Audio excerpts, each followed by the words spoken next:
The Wisteria Project, a 10-year journey to a 100-foot purple waterfall.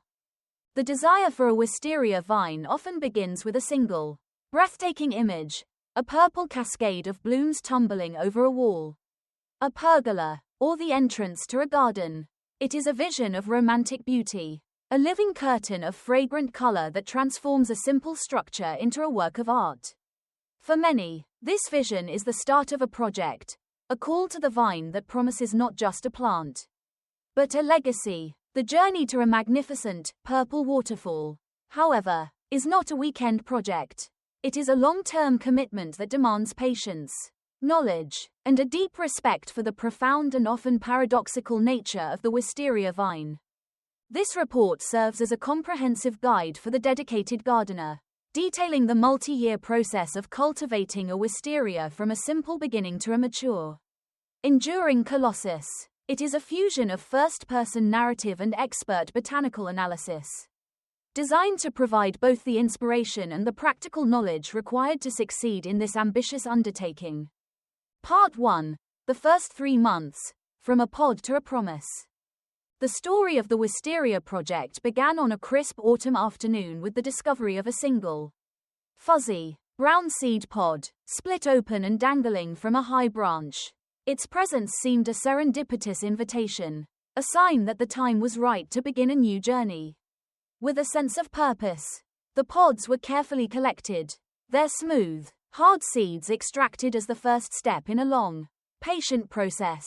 This act of collecting the seeds and preparing them for propagation became a quiet ritual, full of the hope and anticipation that would define the coming years. The Great Patience Paradox.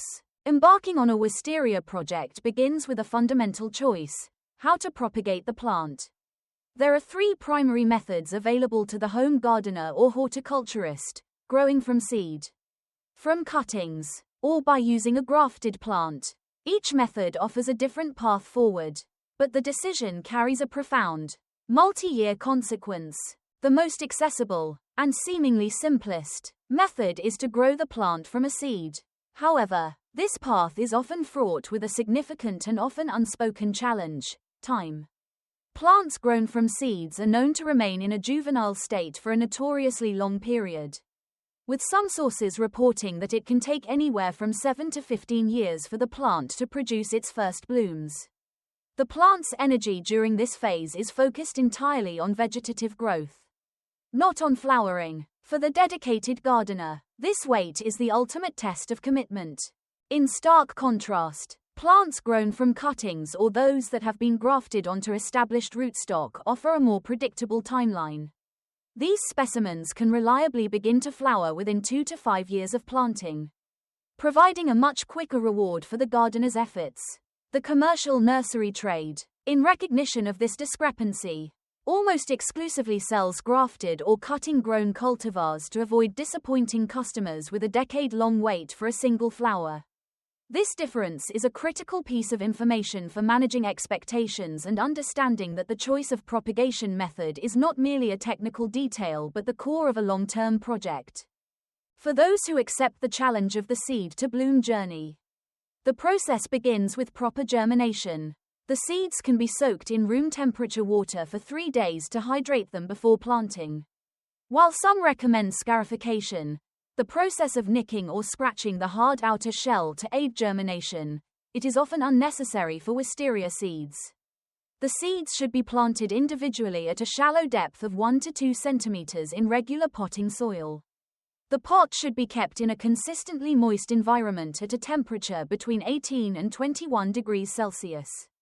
Daily inspection is recommended to allow for fresh air circulation and to check for sprouts, which can emerge in as little as 2 to 3 days. Once the seedling has emerged, it should be kept moist and protected from the elements until it is ready to be transplanted outdoors. Part 2. Year 1. The root of the matter. After several weeks, the tiny seedling, now with its first true leaves, was ready for its final home.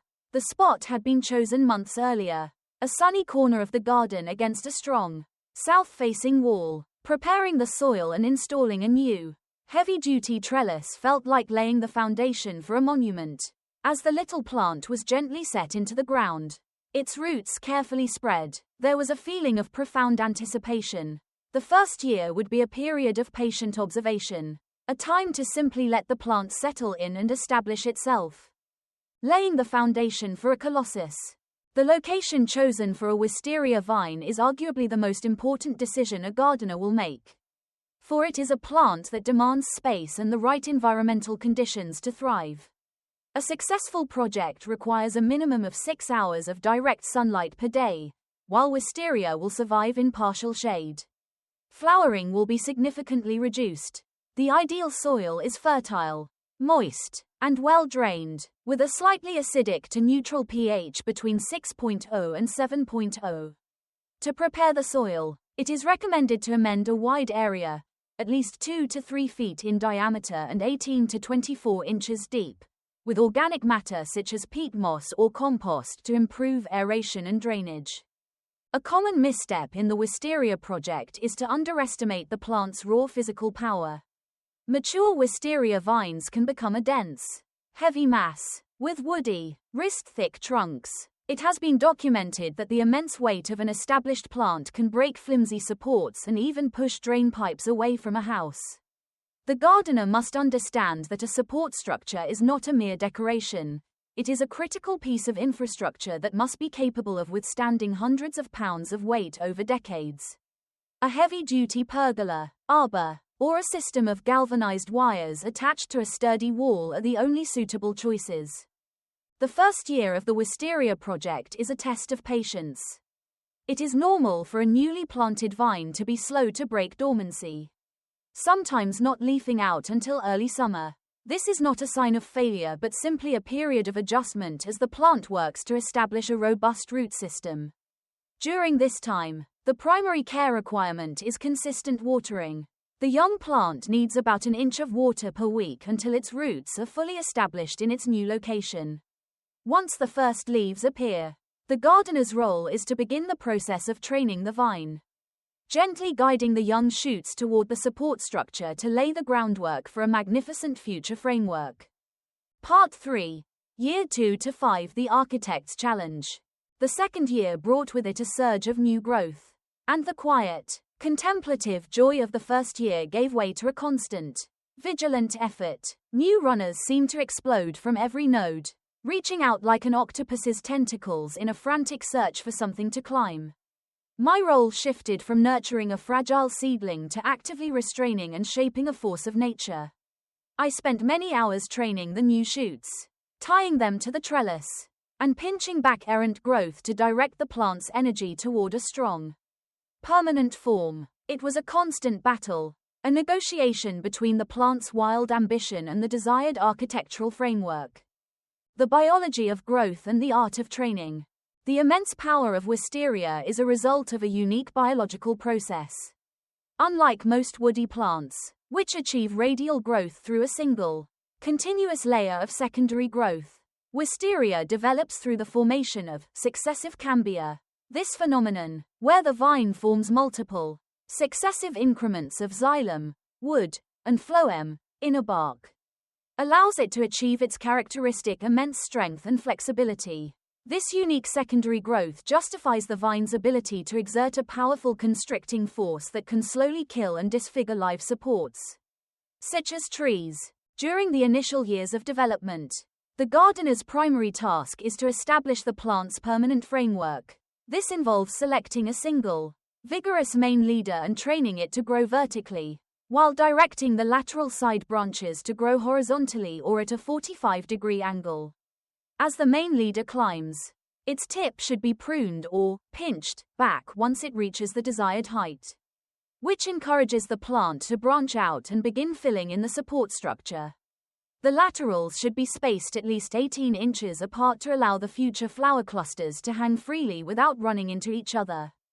Another critical aspect of care during this period is nutrient management, which highlights a profound paradox in gardening. The natural inclination of a gardener is to feed a young plant generously to encourage rapid, vigorous growth. With wisteria, however, this instinct is counterproductive to the ultimate goal of flowering. The use of high nitrogen fertilizers, particularly those intended for lawns, will encourage the plant to produce a profusion of leafy, vegetative growth at the expense of flower production. It is a crucial lesson in horticultural restraint. Being too kind to a wisteria will yield a lush green monster with little to no blooms. The key is to manage the plant's energy, directing it toward the creation of woody, flowering spurs rather than a tangled mass of unproductive runners. During these formative years, the discerning gardener can also learn to identify the most common wisteria species by their distinctive twining habits. The non-native Chinese wisteria, Wisteria sinensis, twines counterclockwise, while the non-native Japanese wisteria, Wisteria floribunda, twines clockwise when viewed from above. In contrast, the Native American wisteria, Wisteria frutescens, has a more gentle, less aggressive twining habit. Part 4. Year 6 to 8. The Great Flowering. The moment of triumph arrived not with a sudden bloom, but with the quiet discovery of a small, plump bud on a winter prune stem. It was a harbinger of things to come, a silent promise kept after years of disciplined effort. The following spring, the plant exploded with life. The blooms of the Chinese wisteria, which appeared before the leaves, created a spectacular display of cascading violet. The long-awaited reward was not just a cascade of color, but a profound validation of the years of patience and consistent effort. The master key to consistent blooms. After a wisteria has matured, the single most important factor for achieving a consistent and spectacular display of blooms is a disciplined, two-part annual pruning system. Without this consistent maintenance, the plant's energy will be directed toward excessive vegetative growth, and flowering will become sparse. The first pruning is performed in the summer, typically in July or August, after the flowers have faded. This is a crucial step that restricts the plant's size and encourages the formation of flower buds for the following year. During this summer prune, the whippy, green shoots from the current year's growth are cut back to 5 or 6 leaves from the main branch. The second, and equally important, pruning occurs in the winter, when the plant is dormant and leafless, usually in January or February. This winter prune serves to tidy up the plant and ensures that the flowers will not be obscured by foliage in the spring. The shoots that were summer pruned are now cut back further, to just 2 or 3 buds from the older wood. This repeated pruning of the runners is what eventually creates the short, stubby, flowering spurs that will be covered in blooms each spring. If, despite these efforts, a wisteria fails to bloom, there are several common issues to troubleshoot. The most common reasons for a lack of flowers are inadequate sunlight. The plant needs full sun for optimal blooms, over-fertilization with high nitrogen products, or improper pruning. Additionally, late spring frosts can damage or kill the flower buds on certain varieties, especially those that bloom early on the previous season's growth, such as Wisteria sinensis. Part 5. Year 9 to 10. The legacy of the vine. By the 10th year, the wisteria was no longer a project. It was an established part of the landscape, a living monument to a decade of commitment. Its trunk was thick and gnarled, and the vine had become a permanent feature of the garden. The awe for its beauty was now tempered by a deep respect for its raw power. The gardener's role had shifted from builder to steward, a lifelong commitment to manage a force of nature that had the potential to outgrow its bounds. The plant's dual nature and ecological impact. For all its beauty, the non-native Asian species of wisteria, the Chinese, W. sinensis, and Japanese, W. floribunda, have a dark side. In many parts of the United States, particularly the Southeast, these species are considered invasive. They are capable of forming dense thickets that smother and shade out native vegetation. The vines are known to climb over existing plants, strangling desirable trees and shrubs and, in some cases, toppling even large trees. Their ability to form runners that root at the nodes and spread along the ground allows them to colonize new areas, while their water-dispersed seeds can enable them to invade riparian zones.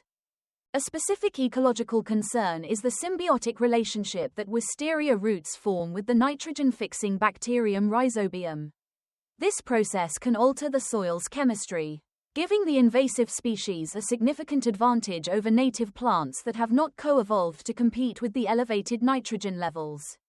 This invasive tendency makes it critical for gardeners to be responsible stewards of their plants, diligently managing their spread and considering the use of the Native American Wisteria. Wisteria frutescens, which is generally not as aggressive. To aid in the identification of the different species, a comparison of the key characteristics is provided.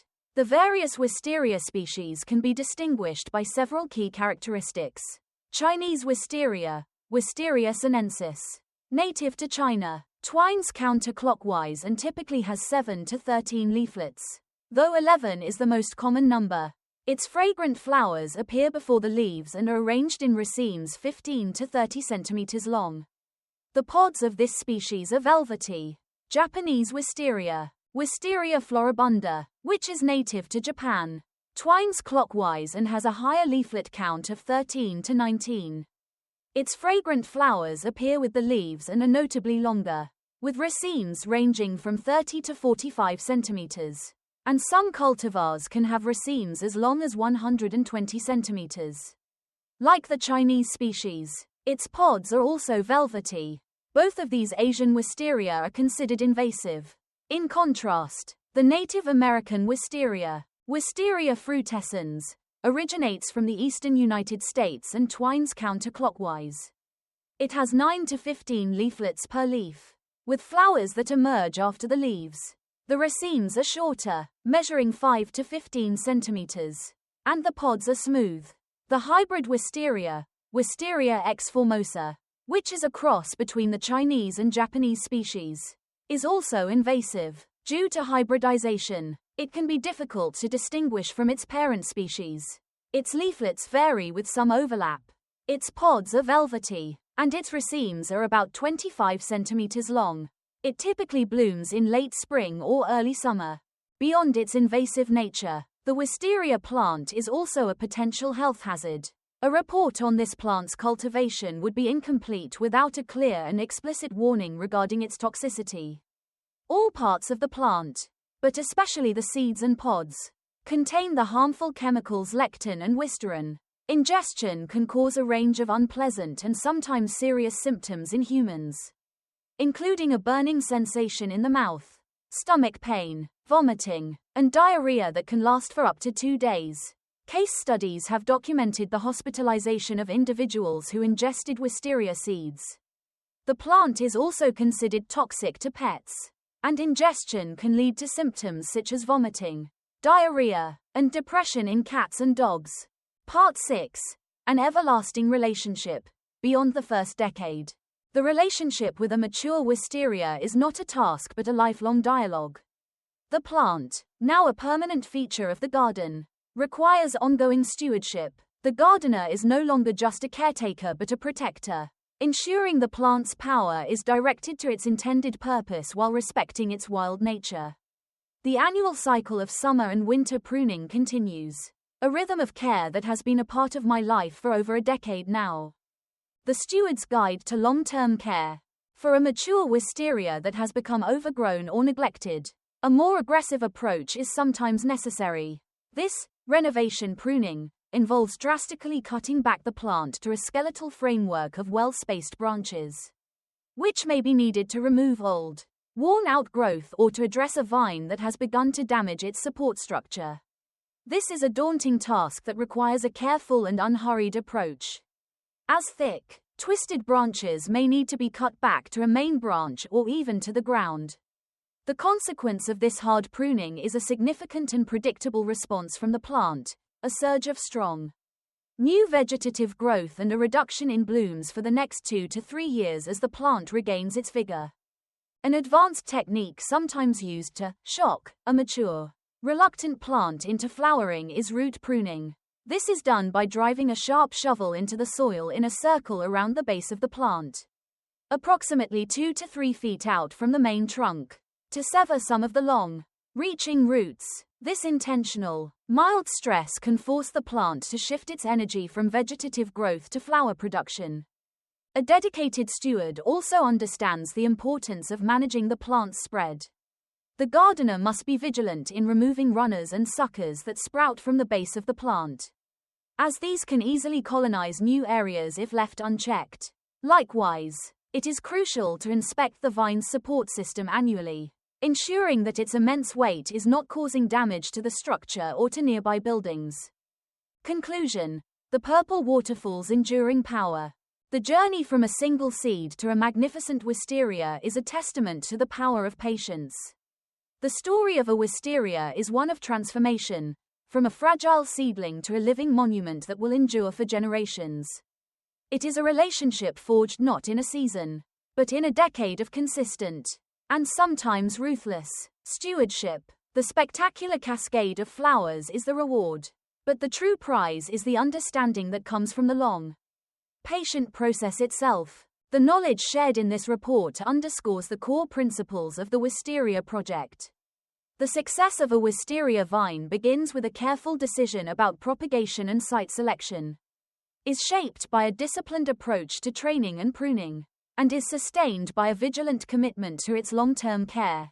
The beauty of the purple waterfall is a reflection of this profound process, a testament to the gardener's enduring commitment and a living legacy that will continue to inspire and awe for years to come.